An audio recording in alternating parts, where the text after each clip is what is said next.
ובאו ציון ומילה ובשמחת עולם, בשמחת עולם, בשמחת עולם על ראשם ששון בשמחה, ששון בשמחה ישיבו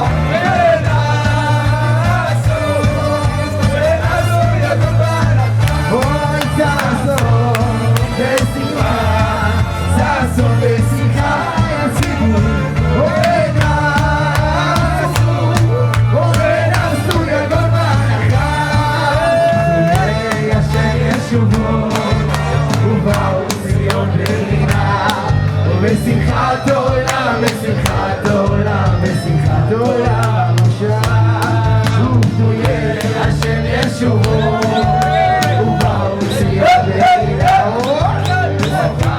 בשמחת עולם, בשמחת עולם עכשיו ששון בשמחה, ששון בשמחה ישיבו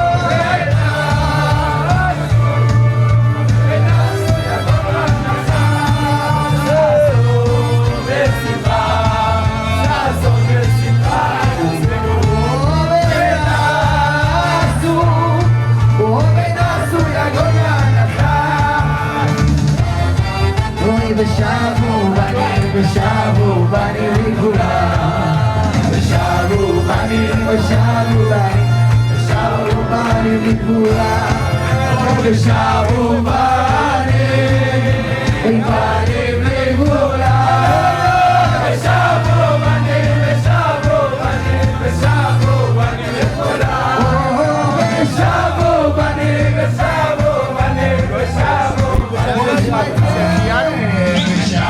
בנים ושבו בנים ושבו בנים וגבולה בעזרת השם וכל המקומות הקדושים ושבו בנים וגבולה אוי אוי ושבו בנים וגבולה אוי אוי ושבו בנים ושבו בנים ושבו בנים וגבולה איזה שמחה ושבו בנים ושבו בנים ושבו בנים וגבולה טוב רבותיי, לכבוד לשבת, יש פה ברכת שהחיינו בשם ומלכות מכוונים בשם כולם ברוך אתה אדוני אלוהינו מלך העולם שהחיינו וקיימנו והגיענו לזמן הזה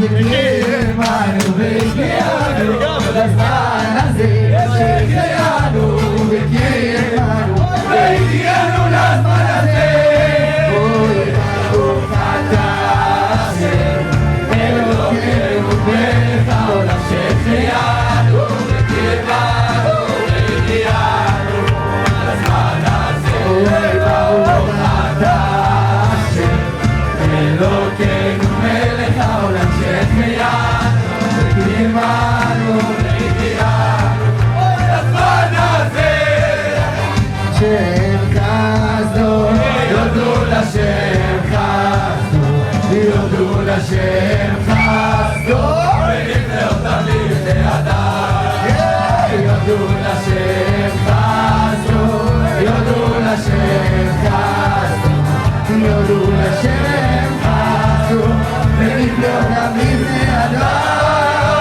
כי הצביעה נפש שוקקה ונפש רעבה מלטוב כי השביעה נפש שוקקה ונפש רעבה מלטוב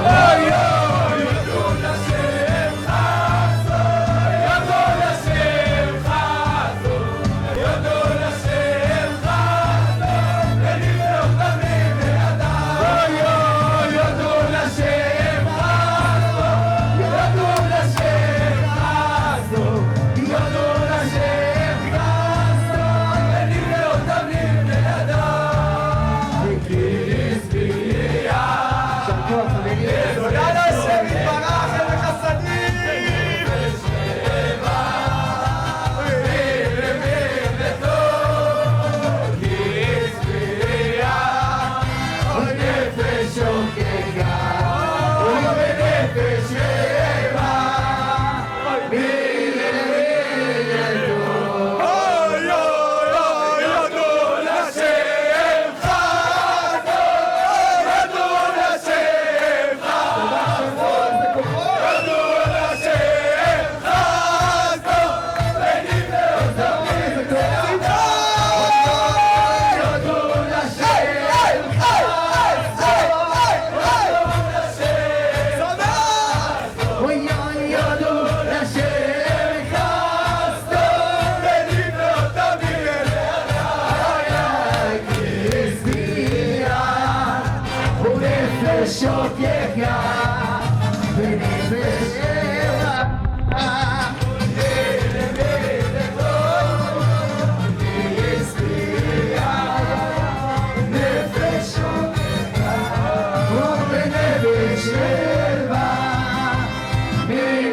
בבקשה, להתיישב בכיסאות.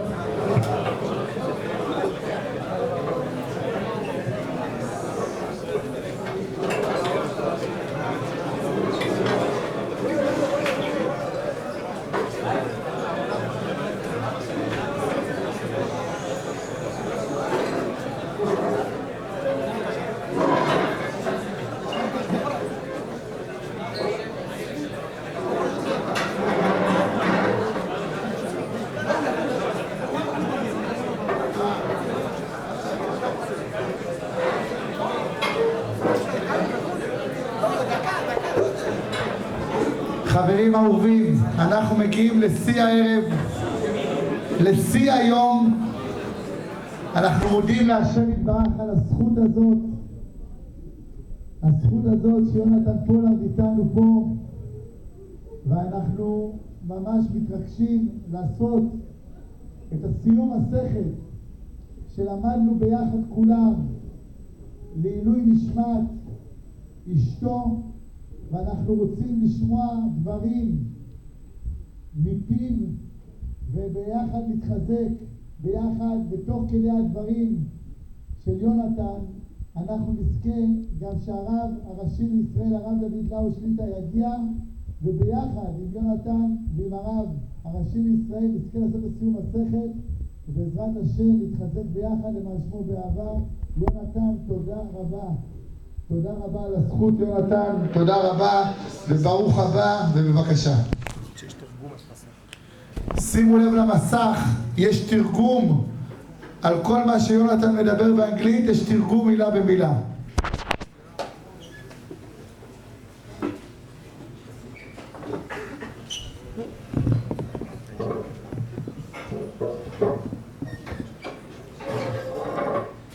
שלום חברים.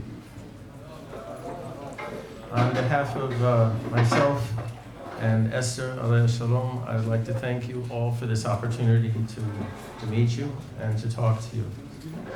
My first impression after seeing you men is I feel very sorry for our enemies. Very sorry. You represent the best that we have in this country, and you should never forget that. You're our elite, you're our vanguard, you're everything that we were meant to be by Hashem. Fearless Jewish soldiers defending our land. So kol hakavod.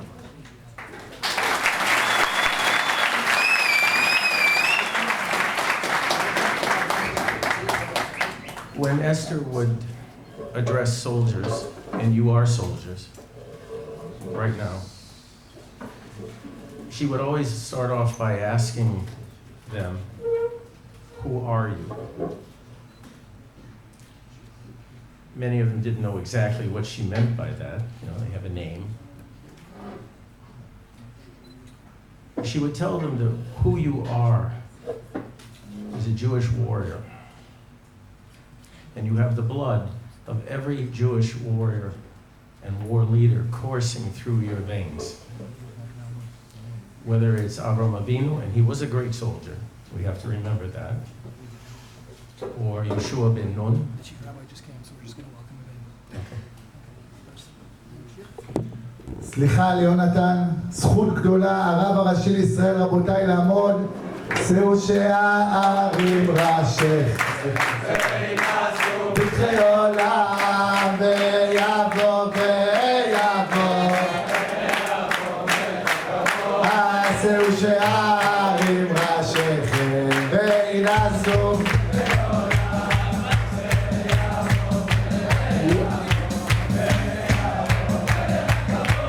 היום מי עושה מלך הכבוד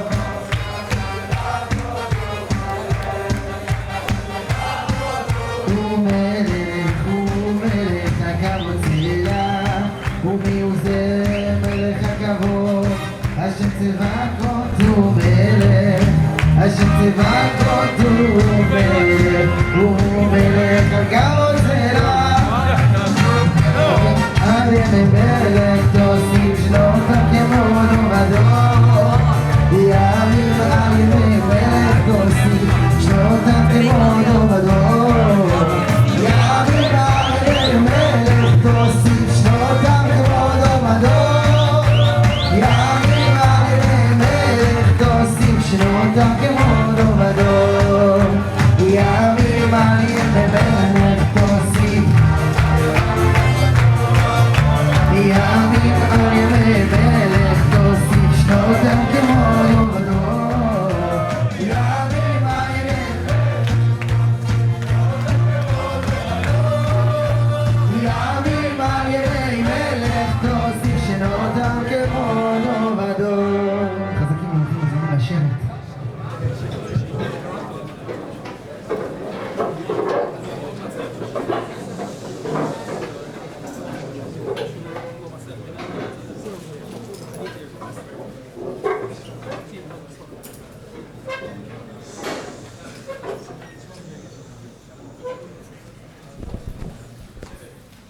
חברים, כבוד הרב Lau.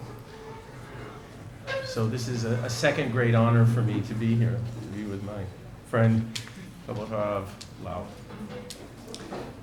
So she would, as I was saying, she would tell these soldiers that they have the blood of every warrior, Jewish warrior in their veins, starting with Avram Avinu, to Yehoshua ben Nun, even Moshe Rabbeinu, all the way up. Gidon, David HaMelech, Shaul HaMelech, all the way up, Chizkiyahu HaMelech, Yoshia HaMelech, Yoshua HaMelech, all of them.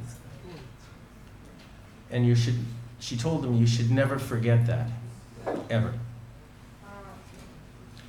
She would also tell them that the main reason they're wearing a uniform is to perform the mitzvah of defending this land.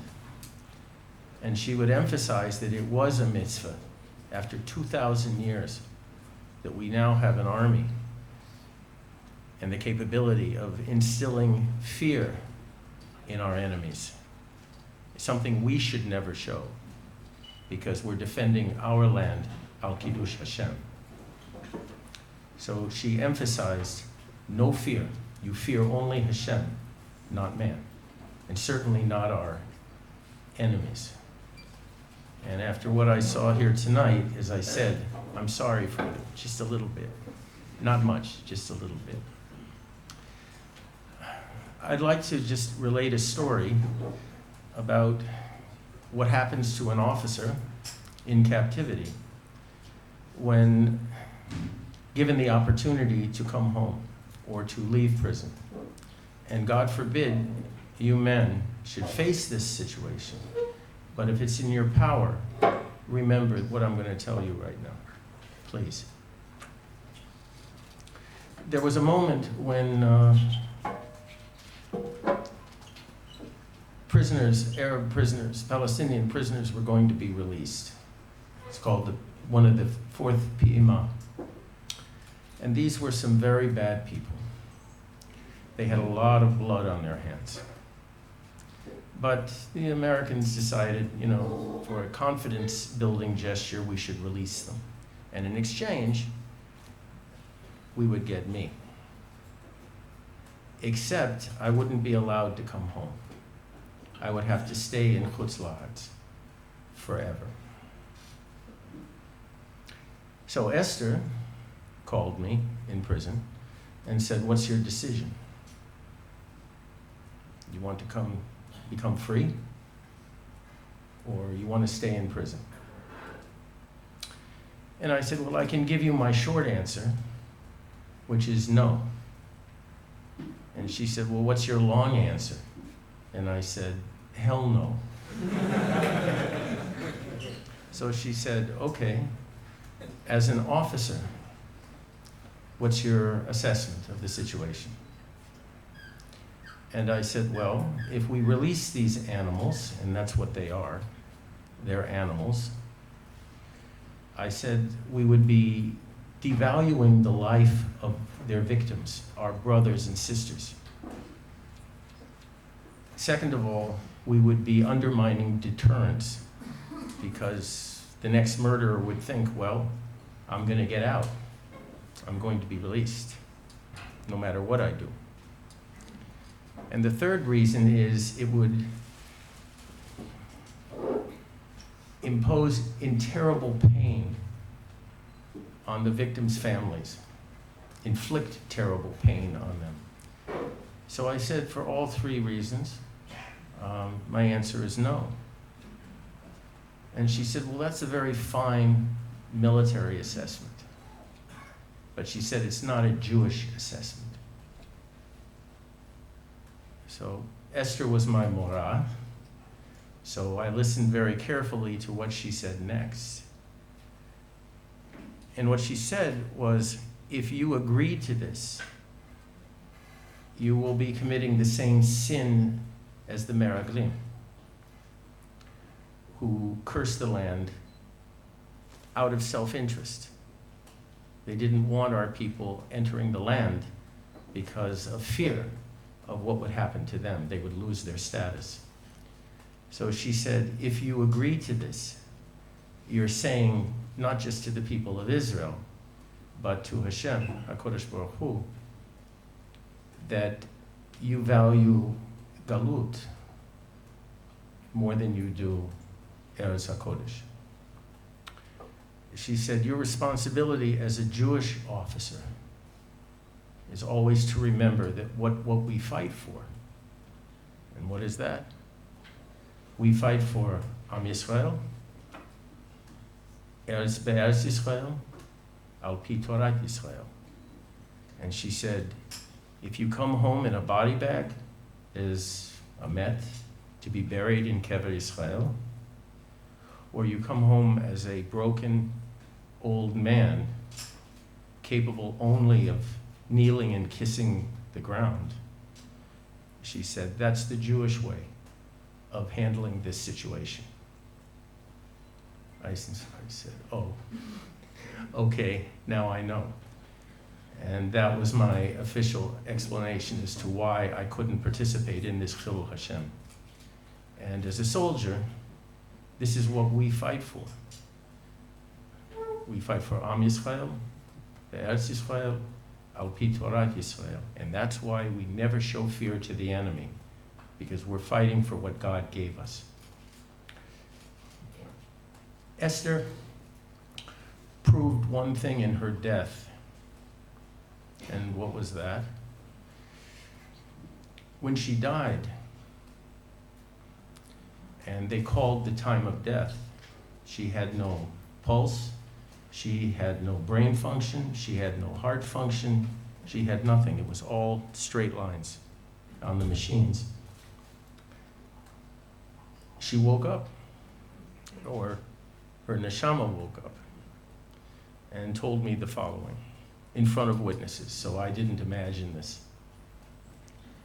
She said, my neshama volunteered to come back to do two missions. One was to bring you home, a Jewish soldier, home, the right way, and to bring you home as a Jew, not a goy. And she said, the easiest part was bringing you home, which came as a surprise to me. And she said the hardest thing, it took 30 years of her work to bring me home as a Jew, a complete Jew, and not a goy. And she said it's easy to take the Jew out of Galut, to bring him home to Eretz HaKodesh. But it's very, very hard to take the galut out of the Jew. So she said, Baruch Hashem, I've completed both my missions, and now I can go home. And she died. Well, the neshama left. So what did she leave us? She left us, all of us here, and as soldiers, you better remember this. She left us with the fact that we have a neshama, which means there is Shemayim.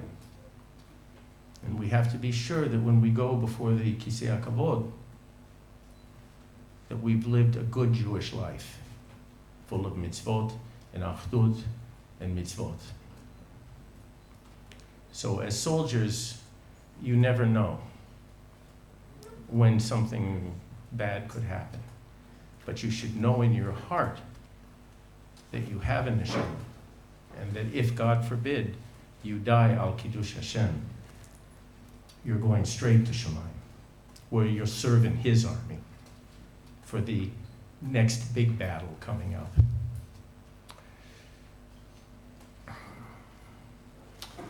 There's a book that was given to me, and I'm going to give all of you copies of it, and I hope you carry it into battle. It's this book, which is out of print. I had 500 copies made for you men,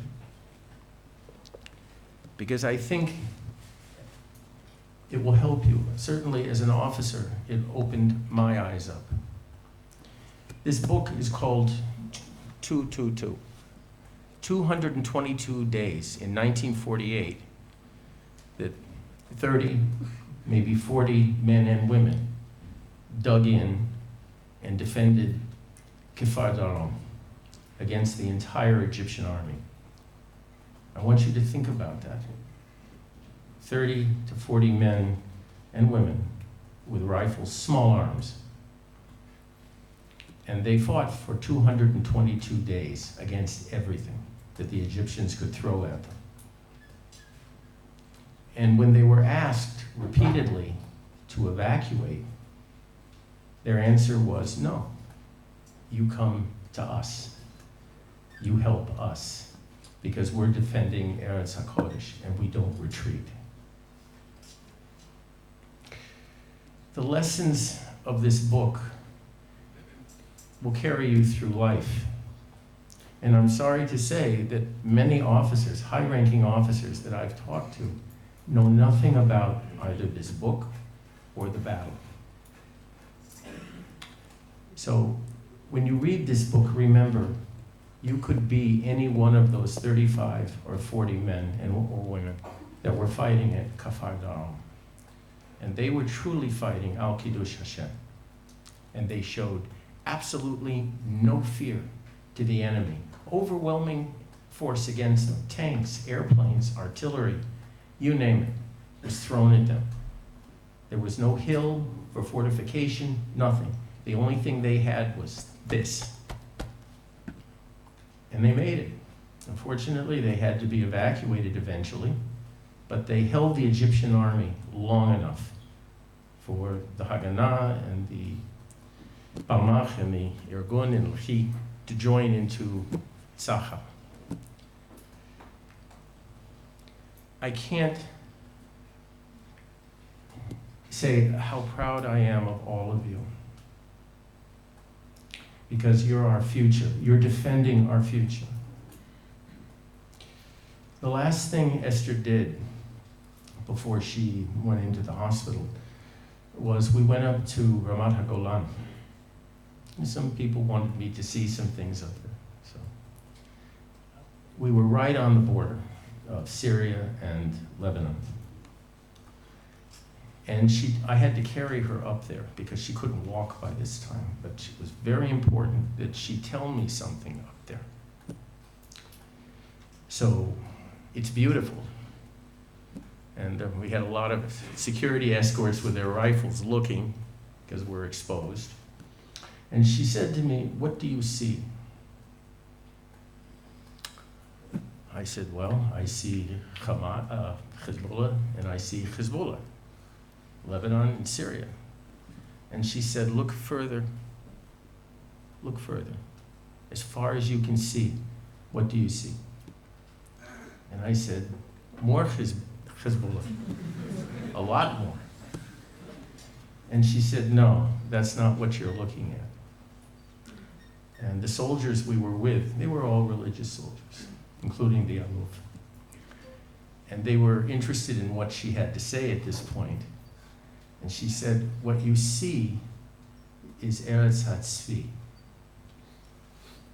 This is what we're fighting for with the Geula, as far as you can see. So it's my hope and prayer that we all be zoche to actually see the vision in real life that she saw in our lifetime.